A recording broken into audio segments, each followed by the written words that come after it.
My pleasure. Let's dance. Blood for Noxus! Without mercy. Is that fear I smell? Let the bloodshed begin. Hey guys, welcome to a new guide video. Today I'll show you guys how to play Katarina. Ability sequence is Q followed by E for the range damage as well as mobility, and then W last. You can also go for E max on Katarina, so you sacrifice poke damage for more burst. Her ultimate deals damage to multiple opponents around her while also applying on-hit effects as well as grievous wounds, so make sure to put points into this ability whenever possible. Okay guys, so on Katarina we want to start out with a Q here because she's really weak in the early game. So by starting Q we can stay far back in the lane and then we can use that to last hit minions with. Especially when you play against a bad matchup like Lucian, we really do not want to walk up too far, so we just have to stay back here, wait for the minions to be low HP, and then we Q them. This was perfect right here, so we got all 3 minions. It doesn't matter if you lose 1 or 2 minions, you just want to make sure that you still get the XP, so you don't fall too far behind. We're just gonna try to last hit here, make it bounce to that low HP minion. Not want to stay within range. He has PCA, so he has a lot of burst. Pretty much going to win the laning phase at all stages of the game here. Here's a lane bully and Katarina has a really awful laning phase, so not much we can do until we get our items. So we just have to stay back and then we give in the minions and really avoid contesting anything.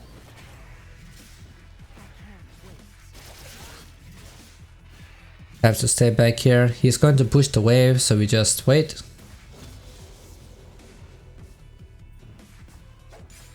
Now since we start with the longsword guys, it is really easy to farm under the tower as well. And we can also build that into a Vamp Scepter so we have some sustain in the lane. Okay, that's an interesting gank. I'm not sure what that was about. I guess he just wants his 4 million. Oh, that's a nice text, bro. Unless we can take a W3 here.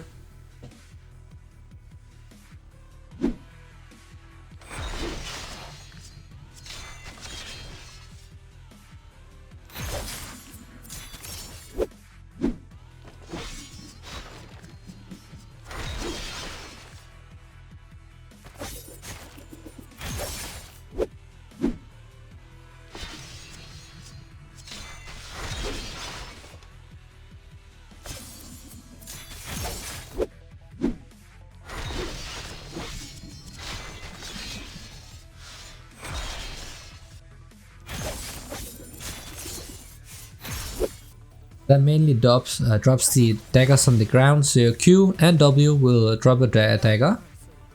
And then you can pick them up by walking over them. And that's basically most of your damage, because whenever you walk over a dagger that you drop on the ground, that's going to deal a lot of damage. And most of Katarina's damage is in that dagger right there. So really want to make sure that you hit those in fights. Now, what's new this season is the fact that they made it so her passive, her E and her ultimate now applies on-hit effects. Her ultimate also scales with attack speed, so she can use a lot more items than she could last season. So right now I just bought the Seeker's Vanguard because we are against a really bad matchup in the mid lane, and it is 80 matchup, so Seeker's Vanguard is a really good purchase right now. It is very cost efficient. It gives less armor up front, but as soon as you have it fully stacked, then it is a lot more useful than last season's Seeker's Vanguard.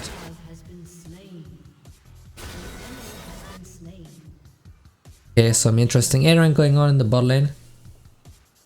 So anyways, the reason you buy Blade of the Ruin King on Katarina and why it's so good is of course because of the on-hit that also works with her passive E and ultimate. You also get some sustain in the landing phase. And the attack speed is also really useful because the ultimate damage scales with it. That's why this is one of the best first item purchases you can make on Katarina. Well, this is basically Lucian. Even though we are ahead, you can still do that, so want that level 6, or we have to wait for the ignite, because we are not going to win the extended fights. We want to be able to burst him down and then kill him that way. Because Katarina is not a champion that shines in the extended fights unless she is able to get the take down some people because of a passive that will reset her abilities by 15 seconds. If she can do that, then she's really good in extended fights. But if it's just fights where nobody gets killed, then it's really awful, because she's very reliant on resetting her cooldowns.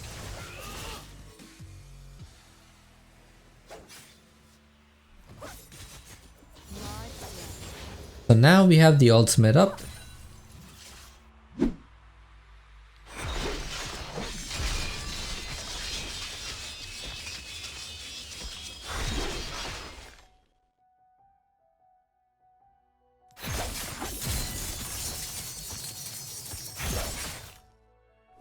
Now is when we can start look for kills. We also have some burst damage. Now ultimate does have a lot of damage, guys, but the most important thing is still the daggers that she puts on the ground. That is where most of the damage is at, so you don't want to forget about those in the fights and only think that your ultimate can deal with them, because they can't.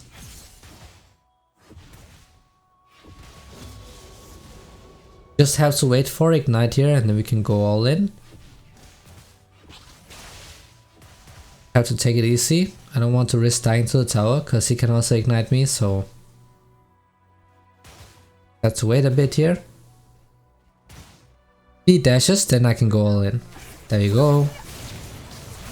I actually randomly cancelled my ultimate. That was not intentional, but of course had enough damage, so it doesn't really matter.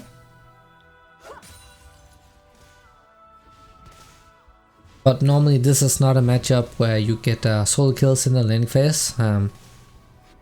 Against a good Lucian, you should expect to play it really passive. Normally you just abandon the lane and then just roam, because that is what Katarina is really good at. So of course, first core item is the Blade of the Ruined King here, so I'm gonna get the Vamp Scepter so I also can get tier 1 boots. If you don't care about the boots and you just want to spend as much gold as possible, you can also get the bow or the pickaxe, but I do value the movement speed because it helps me make sure I don't get kited, but it also allows me to space really well.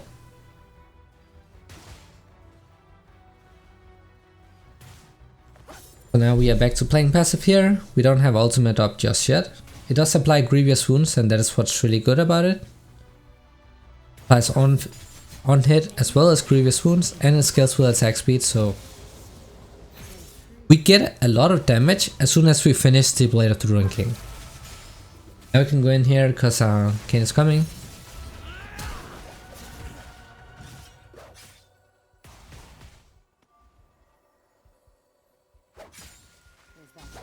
Well, at least the flash is down. I'm not sure what that was about.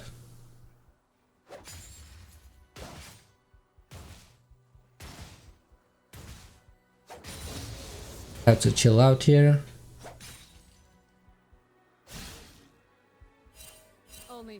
Yeah, I can move here. Lucian is also going.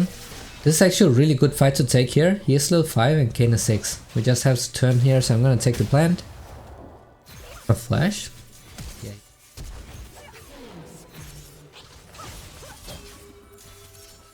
Oh, that actually missed. What? Really don't want to waste my ultimate here, but looks like I have no choice. I wanted to save it, but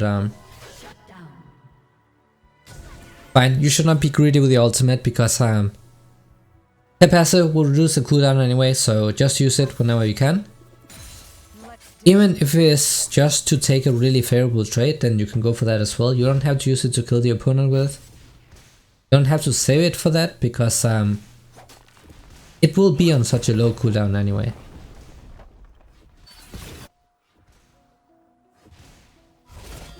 Now some people also max E on Katarina, guys. That is also very possible, especially after they buff the E, so it procs on hit as well now. So the reason you do that is that It's on a lower cooldown because it resets whenever you pick up the daggers, right? So you have more reliable damage, and it also adds up to a lot of burst damage because it also procs on hit. Very good for bursting and all-ins. But it doesn't really do anything for poking, so you have to decide whether you want the poke on your Q or if you want the burst damage with all-ins. Doesn't really matter what you go for because Katarina mains like to go for both. It's different between each Katarina player, so you really have to figure out what you like the best. We can go in here. Oh, nice ultimate. Did not get assist here, it's a bit unfortunate.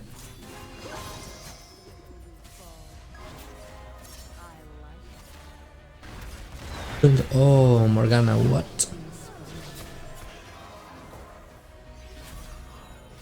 Bit greedy. We can help him with the Drake here.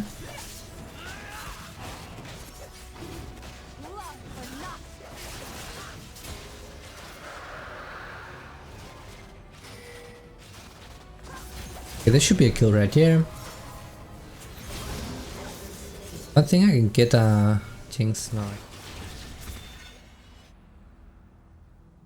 Because we have to get the kill fast and then get our abilities reset so I can dash out. So of course you can also dash to allies and anything that can be targeted. So Katarina is actually really mobile because she can do that. So she has a lot of ways to get close onto people and also to escape. So normally very difficult to gank her. Why? Because I can.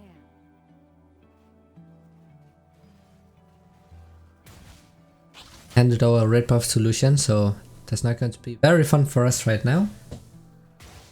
Probably have to stay back here, and if he makes a mistake then we can go in. So basically what we have to wait for is for him to use his C.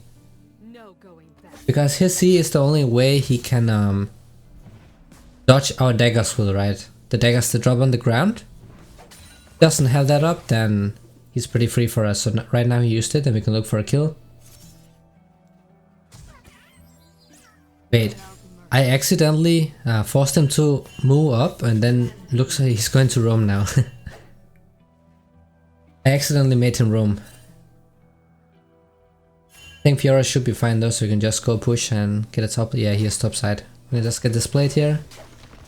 There we go, 160 gold, so that's pretty free. A little bit more than half a kill, so if you manage to get 2 plates while your opponent is roaming, then you already secured a kill pretty much.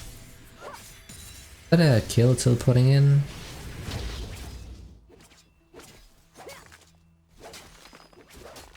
Still want to play for the power spike though, so Blade of the Ruin King, that's a pretty big power spike. Get a lot of sustain, a lot of damage as well, since our ultimate also scales with attack speed now, and it also procs the on hit effect that you have on Blade of the Ruin King, so have a lot of stats. That's a nice. Just gonna walk a bit up here before I decide to use my ultimate, so pretty much cut off her escape path.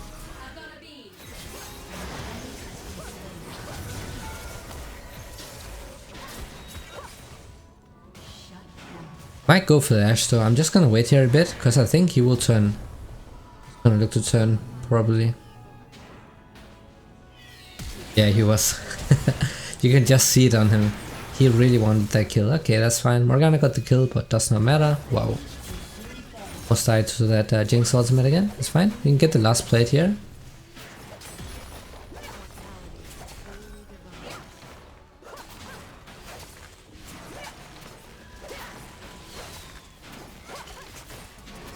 I could jump on Jinx right here if she walked up. It's fine though. Let's recall.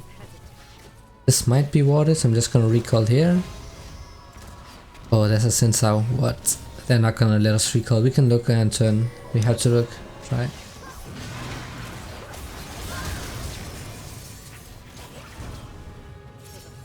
Bit problematic if you don't hit the daggers, cause I missed them right here. If you miss them, then you lose a lot of damage, guys.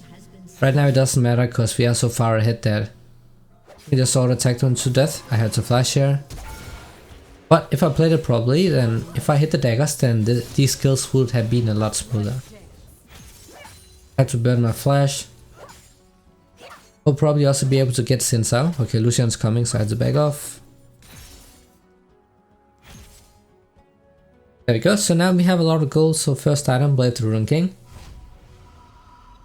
You don't have to go Blade the Rune King, but it is so strong right now that a lot of players are doing it. You can also go for the Nash's Tooth. It also offers very similar stats that it also gives attack speed and on hit, and also a lot of AP. On Blade of the Rune King you get AD, but you also work, hit damage is also hybrid, so very hard to itemize against this champion, because if you see someone building magic resistance items, then you can just opt into AD items and then they're pretty much useless.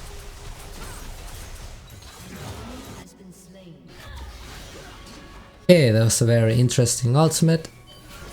Still getting the kill though? Oh no? Okay.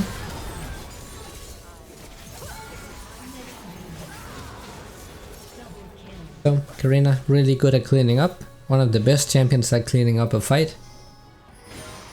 Always want to respect passive, so whenever she gets a takedown she's going to reset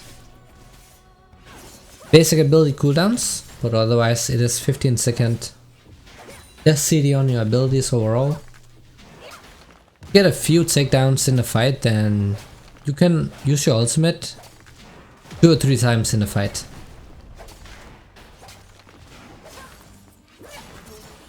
Focusing on the objectives is also really important. Even though we are snowballing, Katarina is not very good in the late game. Especially not when people start focusing, because she's very vulnerable to CC.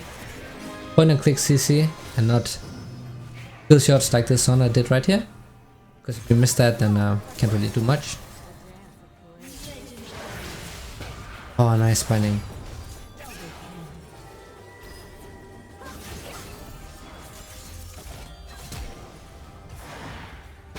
Nice binding again. This Morgana is playing really good. Okay. Now we have enough Lich Bane, so Lich Bane is also really good on Katarina, so her E is going to proc it straight up the passive, so you get a lot of burst damage, and that's also why E max is really good. Plus it gives you so much burst. I like to get this second item, or third item if you count the boots. Then after this item you can go for the mythic item. So Riftmaker of course gives you a lot of true damage, so that is what highest ranked Katarina players are using. So they basically go Blade of the Rune King into Lich Bane and then they get the Riftmaker. Because the true damage is better later on in the game when people start getting defensive items, because it's going to ignore all of that. But in the early game you want raw AP items, because people will not have that many defensive items yet, so you benefit a lot more from raw items, raw AP items.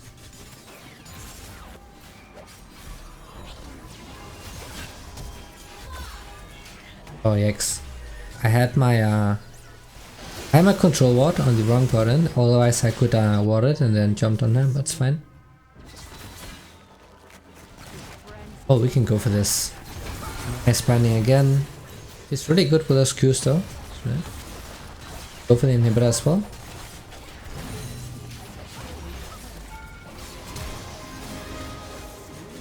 Can also go for this here. Nice.